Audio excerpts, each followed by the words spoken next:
Every day, the first person there before the sun would be Jordan. And he was there because he wasn't good.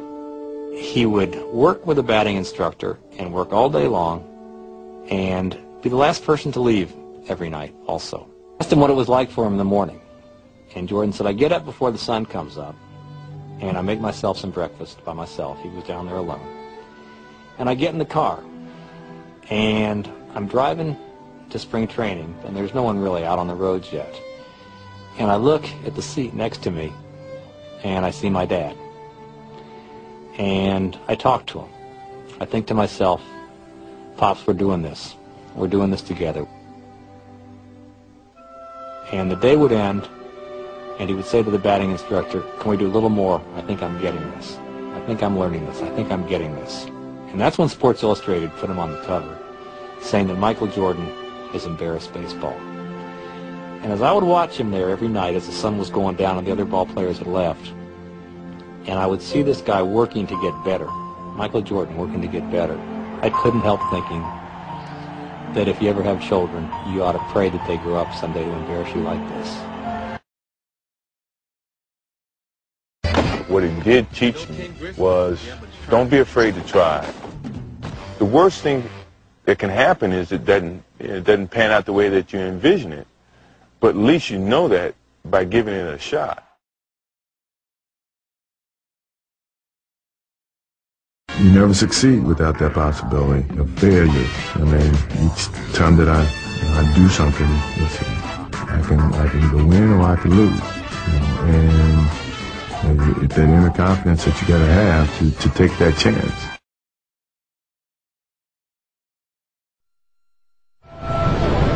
Maybe it's my fault. Maybe I led you to believe it was easy when it wasn't. Maybe I made you think my highlights started at the free throw line and not in the gym. Maybe I made you think that every shot I took was a game winner. That my game was built on flash and not fire. Maybe it's my fault that you didn't see that failure gave me strength, that my pain was my motivation.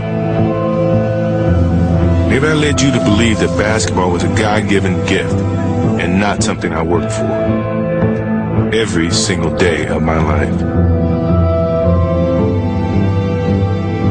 Maybe I destroyed the game. Or maybe you're just making excuses. Everything that I've done in my life, I've taken a chance in either succeeding at it or failing at it. But I've taken that chance, and I will not let the opportunity of failure stop me from doing something that I truly enjoy doing. Jones to Jordan, left at the top of the key, shoots from there, he scores! Jordan scores! Jordan scores! The Wizards win 93-92!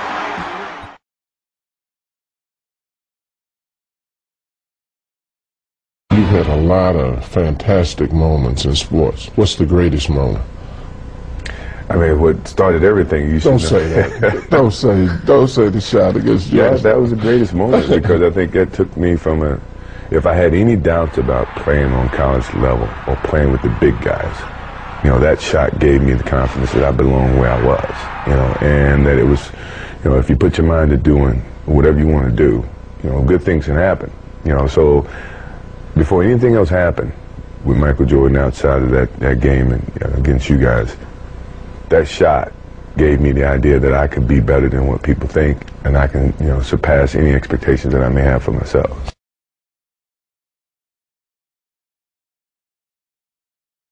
Let me turn it. What's your greatest disappointment in sports?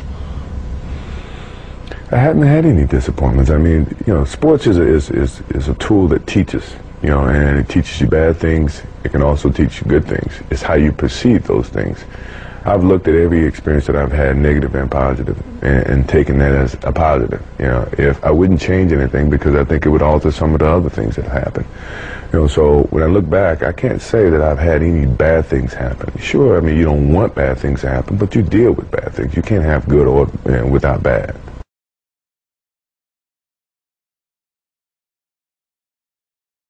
Who's your favorite guy to play against? Myself. if I can really elaborate on why I said myself more so than another athlete, is that because a lot of times I had to battle with myself to keep challenging myself. You know, that to me was why I would say that the biggest battle was myself, because when you get to a certain pinnacle, you got to find some ways to keep going out there for 82 games.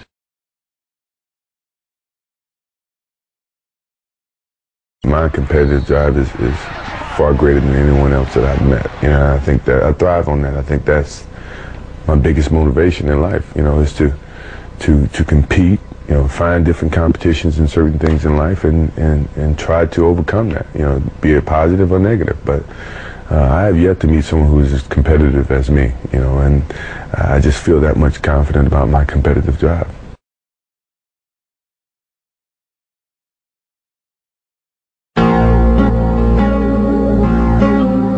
I've missed more than 9,000 shots in my career. I think what made him so special as a marketing icon is that he was natural.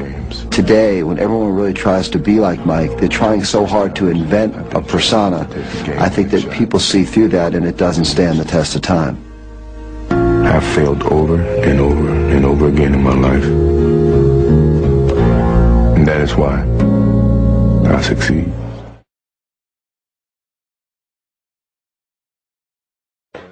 He runs his corporate empire from high atop Chicago, the city that made him famous.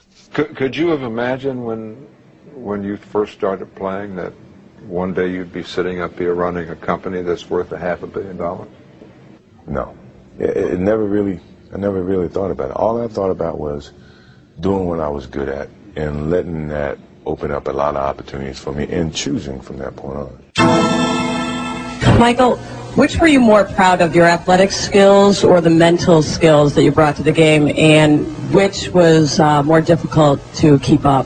The mental skills came with the education of the game, you know, that either I've learned from Coach Smith before I got here, or I learned in the course of the coaching staff that I've been endured with.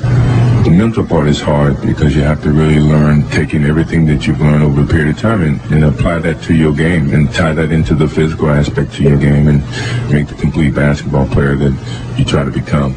You know, so physically it's a little bit easier, but the mental part is the hardest part, and I think that's the part that separates the good players from the great players.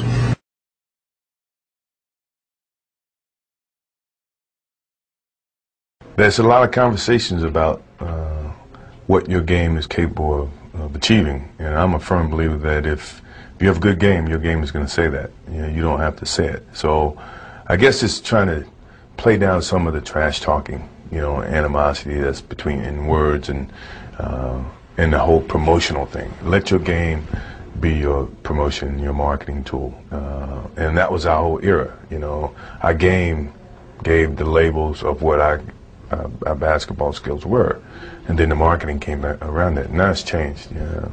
So I'm trying to revert back to where your game do all your talking instead of what we may say and what someone else may say about your game.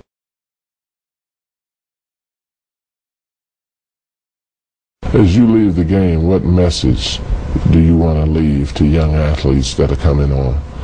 Be true to the game, because the game will be true to you. If you try to shortcut the game, then the game's going to shortcut you. If you put forth the effort, you know, good things will be bestowed upon you. You know, that's truly about the game. And in some ways, that's about life, too.